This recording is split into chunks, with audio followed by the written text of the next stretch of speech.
Hello there, people of the internet. There has been a little bit of conjecture as to what an intermediate cartridge is, and I don't think that there's any real good way to define what an intermediate cartridge is. There is like the actual definition of an intermediate cartridge, but there's so many different cartridges out there that really give way to like leaving a lot of gray area in terms of what an intermediate cartridge actually is. So let's talk about a little bit a history behind why an intermediate cartridge exists and what it, for all intents and purposes, is, and then we'll talk about the gray areas. So back in World War II, most countries were using like a full power rifle cartridge and a tiny little pistol cartridge, and these were their rounds that they used. The full power rifle cartridge was great for, say, the machine guns that armies were fielding, but not so great for the infantry guns that they wanted to have ammo interchangeably or ammo interchangeability with in an effort to keep logistics simple. It makes sense, give all the guys the same ammo so nobody has to worry about any sort of mix-ups or anything like that. Well, in a shoulder-fired rifle, a full-powered rifle round going down range, that's all fine and dandy, but they have a lot more power than what was needed. They're a lot bigger than what is needed, so you carry a lot less ammunition. It's a lot heavier than what was needed, etc., etc. But a pistol cartridge wasn't powerful enough to be able to handle the jobs that the infantry was needing to do, so countries like, say, Russia and Germany started looking at a cartridge that was kind of in the middle of this debacle, this mindset. Like, hey, we have too powerful ammo, we have too weak ammo, let's find a good Goldilocks round to give to everybody that will handle like 95% of the jobs that we need our infantry to handle. And so as a result, the Germans made 8mm Kurz, and the Russians made 7.62x39, and the idea for these was it was lightweight ammunition that you could carry a lot of. On top of that, it was powerful enough and capable enough at the distances that combat was actually taking place at, but the lack of recoil from the lower power cartridges meant that it was controllable in full auto fire. So that gave birth to the intermediate cartridges, and nowadays the most popular ones are going to be ones like 5.56. Do I have any 5.56 here? I do. Nice, small, little, quote-unquote rifle cartridge. 5.56, that's a 55 grain bullet moving about 3,200 feet per second from a full-length barrel. We got some 7.62x39 over here. I think that those are going to be the two most popular cartridges, like intermediate cartridges in the world today, but 5.45 is definitely up there as well. Then, of course, there's the original 8mm Kurz, which is like one of the first intermediate cartridges to be designed, and that's kind of where the general consensus of what an intermediate cartridge really be like. That's where people agree, yes, those are intermediate cartridges. And then we start looking at other cartridges where we're like, okay, that's more of a gray area in terms of what an intermediate cartridge actually is. So let's look at some early ones. If we look at something like 44 Henry rimfire, which was a really early metallic cartridge. It was a rimfire cartridge, and it sent, I think, a 240 grain bullet moving about 1,500 feet per second, give or take. Maybe it was 1,200. Maybe the 4440 was 15. But long story short, it moved a heavier bullet faster than what the pistols did, but slower than what the full power muskets did.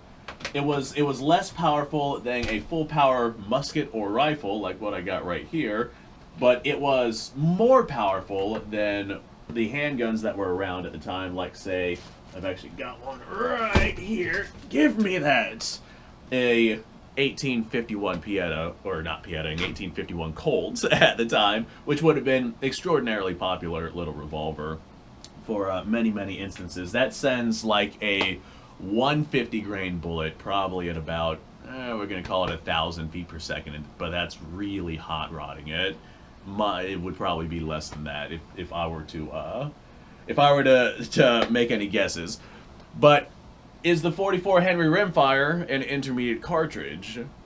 If we compare it to that time standards, I would say yes, but by today's standards, that is absolutely a pistol cartridge. So, do you take that into consideration? That's one of those gray areas that I was talking about. At the time, yes. Nowadays, no. Which do we count? I don't know. If we want to start looking a little bit more gray area, let's have a look at something like this right here.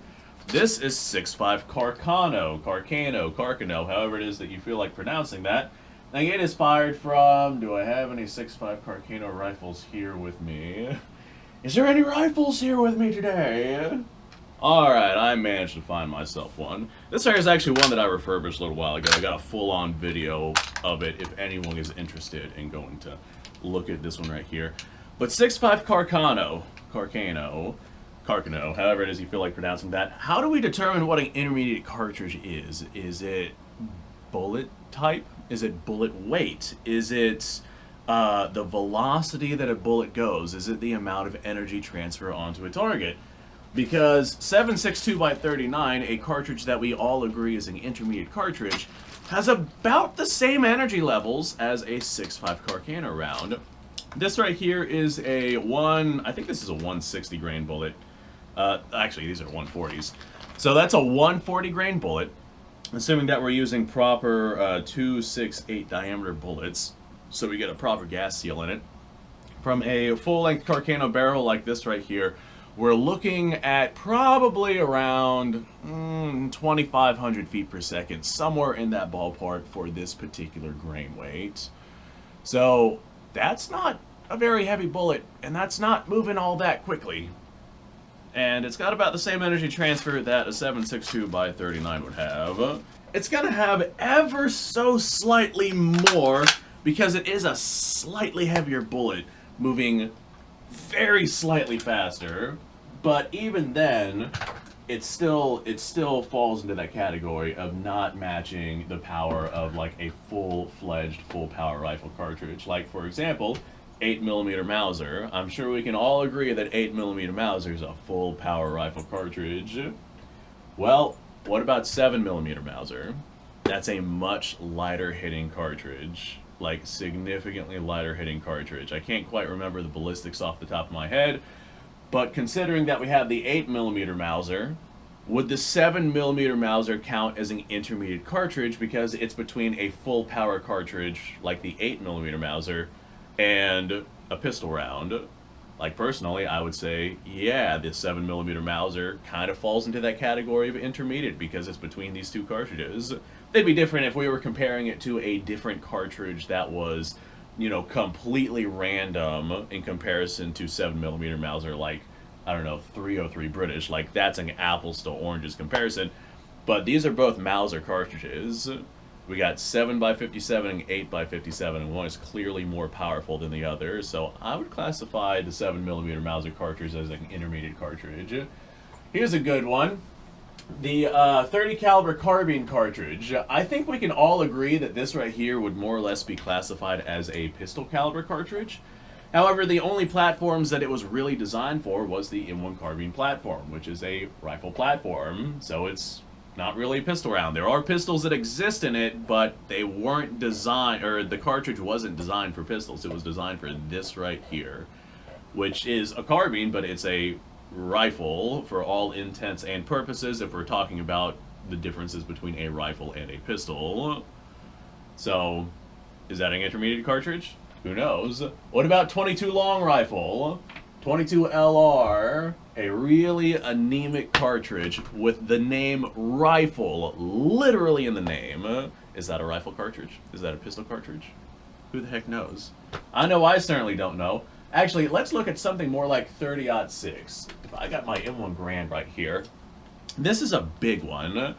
30-06, this M1 Grand is designed to fire M2 ball ammunition. One 50 grain bullet moving about 2,800 feet per second.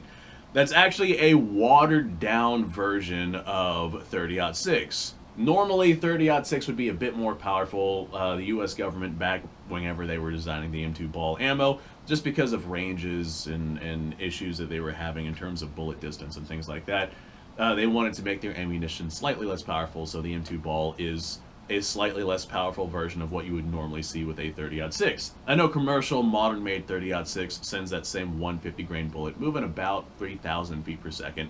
So it is a more powerful, like 30-06 is supposed to be more powerful than the M2 ball that the M1 Grand is designed around, but the M2 ball was the designated design of 30-06.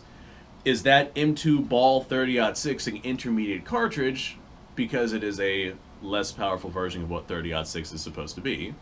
If you're going to say no because it's still the same size, what if we start looking at something like 308? 308 is designed to have the same ballistics as M2 ball 30-06. They just have different powders that they use to achieve those velocities in a much shorter cartridge. I think 30-06 is 63 millimeters and 308 is 51 millimeters. So that is a shorter cartridge, but it has the same ballistic capabilities as that M2 ball 30-06. Is the 308 an intermediate cartridge? Some people say yes, some people say no. Why would you say yes? Why would you say no? I could see the argument either way. Either way, people deal with just these absolutes in terms of their ideas of what something is or is not, to the point to where they can't really logically say what something is. Like, if I'm saying a full power rifle round is designed off of how heavy a bullet a rifle cartridge sends and how fast it sends it, then there's some cartridges out there that most people consider full power rifle rounds that wouldn't fall into that category. Like, for example, if we're going to say a full power rifle round like 30-06, we can all agree 30-06 is a full power rifle round. That sends a 150 grain bullet moving at 3,000 feet per second by the modern standards. Well, the M2 ball 30-06, that's a slower moving bullet. Is that going to be intermediate? No, because it's the same size. 308, that's a smaller cartridge, slower moving bullet in comparison to commercial 30-06. Is that intermediate? No. How about we start looking at things that are a little less powerful? Like I said, 6.5 Creedmoor, 6.5 Jap. Those are a couple of really good options of real gray area contenders as to whether or not they would be considered intermediate cartridges.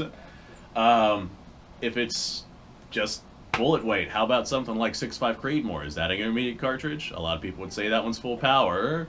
It sends that same 140 grain bullet moving about, oh, I can't remember the actual velocities of that one. I'm going to guess probably around 2,800 to 3,000 feet per second for that particular cartridge. But the 6.5 Creedmoor, I think that's a 48 millimeter case, so it's even shorter than that of the 308.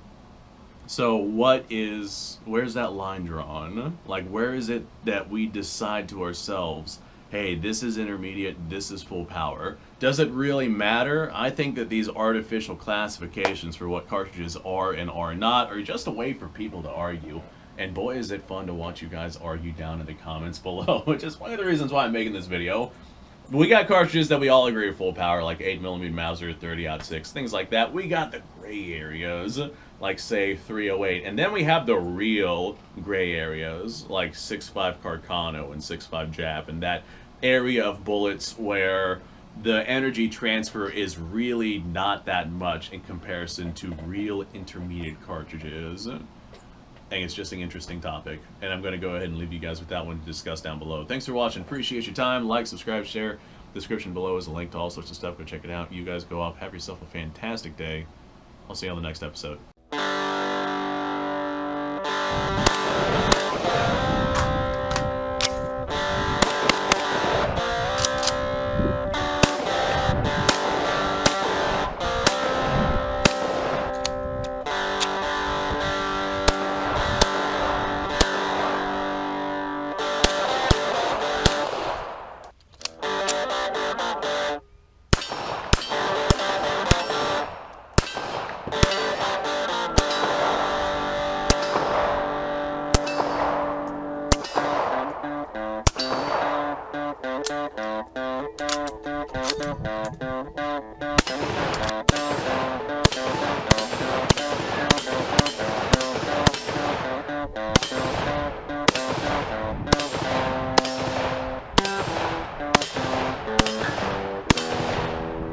Been a little while since I've done this.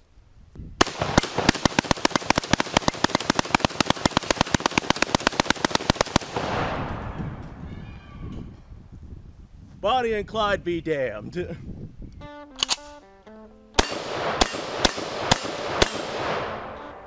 poor man's Garen.